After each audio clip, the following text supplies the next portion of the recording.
महाराष्ट्र सदन वादाच्या भोवऱ्यात सापडलंय। आता शिवसेनेच्या आंदोलनानंतर त्याला मिळालेल्या धार्मिक वळणामुळे हे प्रकरण देशभर गाजलं। या प्रकरणाचा सर्व खापर सार्वजनिक बांधकाम मंत्री छगन भुजबळ यांनी महाराष्ट्र सदनचे निवासी आयुक्त बिपिन मलिक यांच्यावर फोडलंय। त्याच वेळी झालं गेलं विसरून जा असं म्हणून शिवसेनेला लक्ष्य करण्याचं टाळलं। विशेष म्हणजे अलीकडेच भुजबळांचे 2 कट्टर समर्थक आणि समता परिषदेचे पदाधिकारी शिवसेनेत गेल्यामुळे भुजबळ बॅकफूटवर गेलेत। त्यामुळे भुजबळांनी शिवसेनेवर टीका टाळल्याची आता चर्चा होते।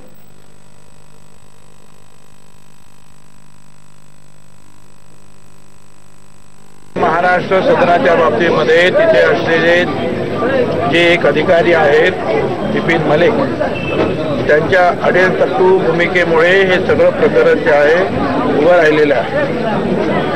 सार्वजनिक बांधकाम खात्यानं या इमारतीची जी बांधण्याची जी बांधून घेण्याची जबाबदारी होती ती पार पाडून आता ती सामान्य प्रशासन खात्याच्या हवाली बिपिन मलिक यांच्या हवाली केलेली आहे। त्यावेळेला त्या खासदारांनी जे काही आमचा जो कोणतो मुस्लिम बांधव होता त्याच्या तोंडामध्ये जे काही त्याचा रुजा असताना सुद्धा ते चपाती टाकण्याचा प्रयत्न केला हा निषेधार्ह आहे। त्याचं कधीही समर्थन होऊ शकत नाही आणि अर्थात त्यांनी सुद्धा ती चूक कबूल केलेली आहे। शांततेनं हे सगळं प्रकरण घेतलं पाहिजे, कारण एखाद्याने माफी मागितल्यानंतर हिंदू असतील नाहीतर इस्लाम असेल त्यांनी सांगितलेलं आहे जो शरण आलेला आहे त्याला माफ करायचं आणि या पवित्र महिन्यामध्ये या गोष्टीचा आपण विचार करायला पाहिजे। मुळात प्रकरण जे आहे हे या अधिकाऱ्यामुळे वाढलेलं आहे आणि हे माझे सगळं मत मी जे आहे मी मुख्यमंत्र्यांना